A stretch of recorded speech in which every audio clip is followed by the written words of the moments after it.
మీరు ఇప్పుడు బండి భగీరథ్ గురించి నిన్న అడిగినారు.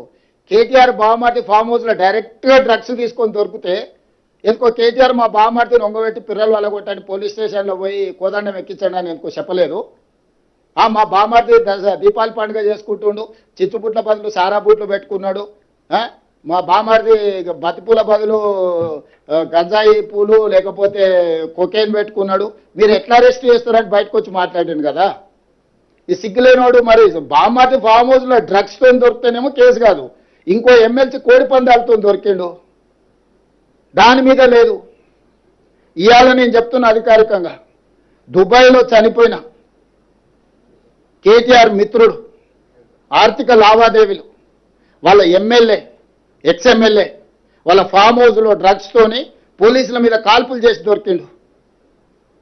ఇంత చట్టాన్ని గౌరవించి సమాజాన్ని ఉద్ధరించే కేటీఆర్ ఏడబడుకున్నాడు, ఏ బొక్కలు పండుకుండు, ఎందుకో పార్టీల నుంచి సస్పెండ్ చేయలేదు వాళ్ళను.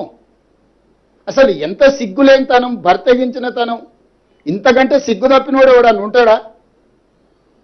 మరీ సిగ్గు లేకుండా మాట్లాడిందా. నిన్నదాకా మనం ఆయన బెయిల్ వచ్చింది, ఫామ్ హౌస్లో డ్రగ్స్తో దొరికి పోలీసుల మీద కాల్పులు జరిపినోడు వాళ్ళ పార్టీ కనీసం ఆయన నోటీస్ ఇవ్వలేదు, ఆయన పార్టీల నుంచి సస్పెండ్ చేయలేదు.